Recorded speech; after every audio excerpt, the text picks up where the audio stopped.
de conversar com Rui Costa, diretor de futebol do Atlético Mineiro. Rui Costa, muito obrigado pela participação aqui no Seleção, seja muito bem-vindo. E eu já abro a pergunta para você sobre o Dudamel. Quais são as primeiras impressões que o clube tem do trabalho dele?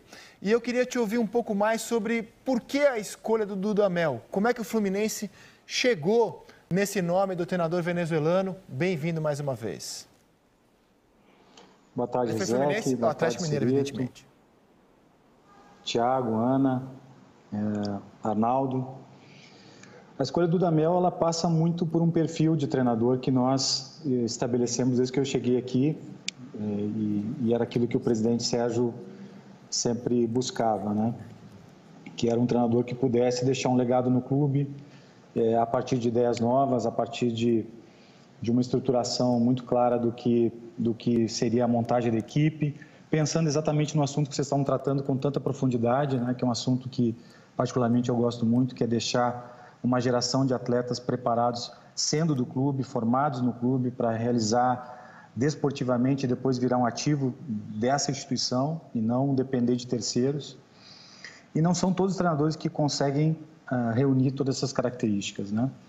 E o Dudamel surgiu a partir dessa ideia, desse perfil, e é um perfil muito parecido com todos os treinadores que nós de alguma forma sondamos ou cogitamos, né? A saber, Jorge Jesus, Thiago Nunes, Rogério Ceni, Juan Carlos Osório, enfim, o Dudamel tem um perfil muito parecido, embora as trajetórias sejam diferentes, com esses treinadores que nós buscávamos e alguns até chegamos a começar uma negociação.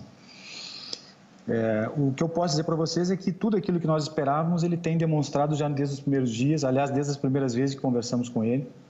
Quando o presidente colocou o nome do Dudamel, nós fizemos uma pesquisa muito aprofundada de todos os jogos da seleção venezuelana, sempre comparando, através do nosso departamento de análise, o time que nós tínhamos, o time que podíamos projetar, como ele jogava, e aquilo que a gente tem acompanhado no dia a dia, exatamente o que nós imaginávamos e aquilo que nós necessitávamos. Olha, bela resposta. Gostei muito que o Rui citou os técnicos que o Galo pensou. Acho isso muito interessante. E informo que o Sampaoli, que não conseguiu chegar a um acordo com o Palmeiras, nem com o Galo, também negociou com a seleção venezuelana, disse não. E segundo o noticiário de quem conversa com o staff dele, nesse momento negocia com os clubes mexicanos. Que perguntas vocês têm para Rui Costa ao vivo aqui no Seleção Sport TV? Eu queria saber um pouco mais, Rui, dessa questão das categorias de base. O que, então, o Atlético Mineiro está fazendo para trabalhar as categorias de base, para não ficar refém dos empresários, para não negociar tão cedo os jogadores da base para o futebol do exterior e para revelar os talentos para o time principal? Boa tarde, Cereto. Esse é talvez o grande desafio dos clubes brasileiros, né? O processo de formação, o processo de captação, mas principalmente o processo de retenção desses atletas. Dar a eles o período necessário para que eles possam se desenvolver como atletas, dar o retorno desportivo para o clube. E esse é um trabalho que a gente vem fazendo com muita dedicação aqui. Nós criamos o projeto de transição, mudamos toda a plataforma de gestão da base desde que eu cheguei aqui, trouxemos um profissional de mercado, que é o Chávari, enfim, fizemos toda uma reformulação que nós entendemos importante para aprimorar o processo de captação, para aprimorar o processo de formação desses atletas, mas tudo isso é muito bonito se esses jogadores não têm espaço no time principal, né? Nós temos hoje um elenco de 14 atletas que reúnem o que há de melhor na nossa formação, independente de idade, que é o grupo de transição, que nós chamamos, e que tem servido, a expressão não é muito boa, mas de sparring para o time principal, ou seja, desde que o Dudamel chegou no Atlético, 12 atletas desse grupo de transição, 12 já treinaram com a equipe principal. Ou seja, o Dudamel sabe quem é o melhor lateral esquerdo da base, quem é o volante da base, quem é o melhor meia da base. E eles treinam com o Dudamel, ou seja, a comissão técnica da transição está presente no treino, mas o treinador principal acompanha os meninos. E nós temos hoje, todos os nossos goleiros, exceção do Vitor, são da base. Nós temos o Marquinhos e o Bruninho com contratos renovados, com quase 100%, um deles 100% do clube, o outro chegando próximo disso. Nós não temos atletas na base com menos de 60% de direitos econômicos do clube, isso é uma regra. Por quê? Porque esse é o controle que você tem sobre o atleta, e isso vai fazer com que numa futura venda você consiga capitalizar o teu atleta, e esse é um trabalho a longo prazo. É claro que os resultados não são imediatos, mas ter no nosso elenco 12 atletas que já treinaram com o Dudamel em um espaço de 15 dias, uma temporada, é algo que a gente tem que comemorar e faz parte desse projeto para que o Atlético tenha cada vez mais jogadores da sua formação no seu elenco principal. O Rui, quando você citava ali os treinadores que o Galo buscou nos últimos tempos, você deu nomes e a maior parte deles são estrangeiros, né? Citou o Rogério Ceni e a maior parte deles são estrangeiros. Então eu te pergunto, as características que o Galo busca, você acha que os treinadores estrangeiros, que você falou, Jesus, Sampaoli, Dudamel, eles têm mais do que os treinadores brasileiros na média? E por curiosidade, como é que foi a negociação com o Sampaoli? O que emperrou? O que exatamente não deu certo? Olha, Rizek, eu sinceramente acho que o local de onde o treinador nasceu, a sua origem cultural, ela não tem muito significado se ele não tem trabalho, se não tem conceitos muito claros. E eu acho que há uma tendência de se optar por treinadores que tenham conceitos um pouco diferentes, mas não dá para desconsiderar que o Brasil tem grandes treinadores, tem treinadores que já fizeram história, inclusive, no exterior. E essa movimentação, essa globalização do mercado de treinadores, eu penso que é algo que vai fazer com que todos cresçam. Dirigentes, diretores de futebol, os próprios treinadores. Eu tive o privilégio de conversar com o Jorge Jesus, bem antes dele ser contratado pelo Flamengo.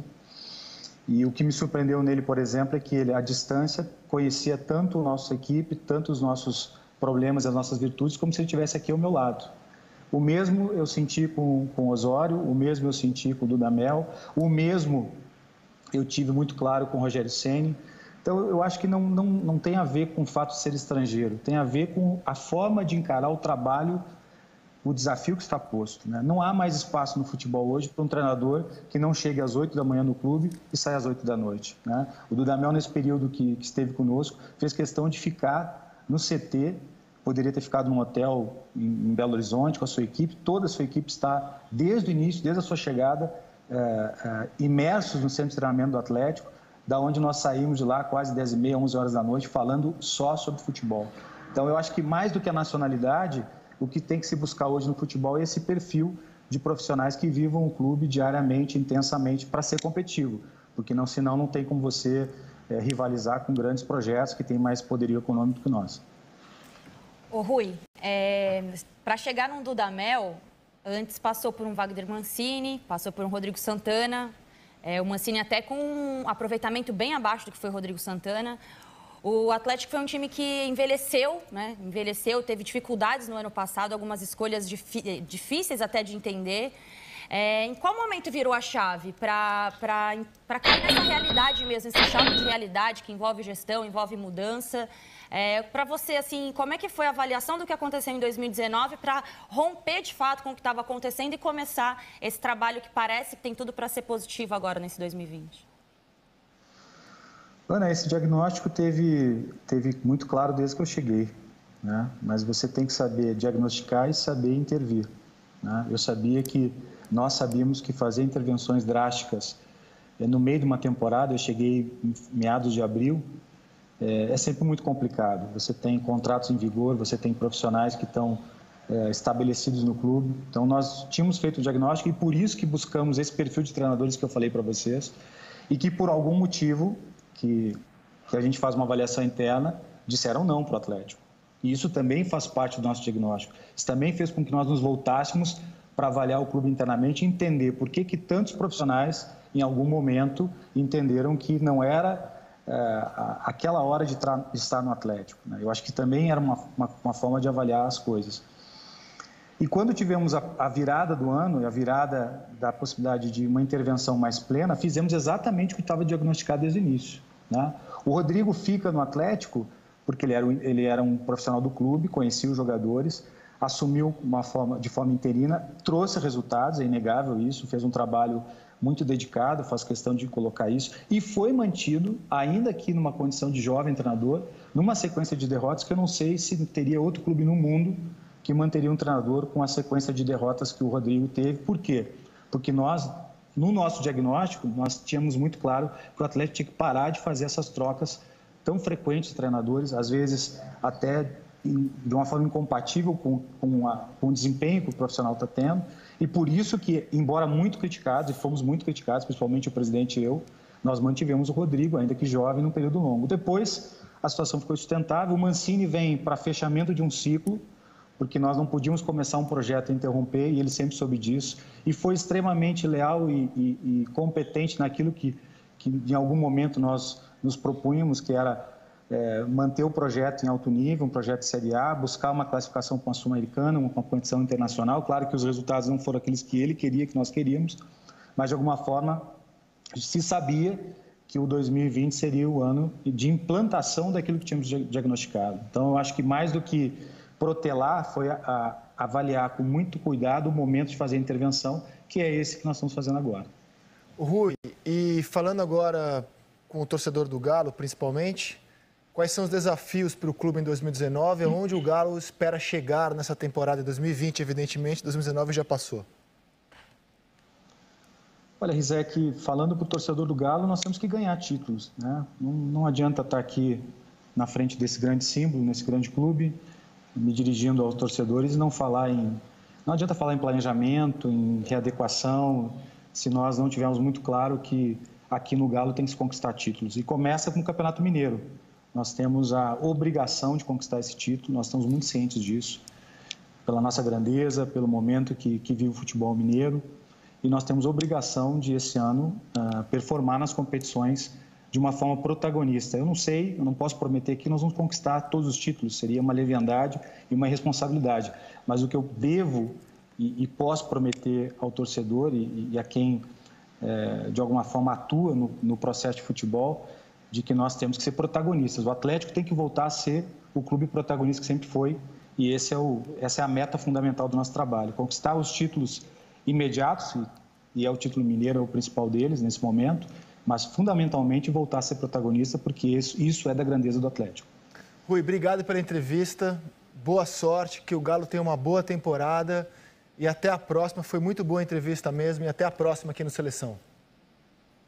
Obrigado, Rizek, um grande prazer e sempre é muito agradável estar com vocês participando do Seleção. Obrigado. A gente que agradece.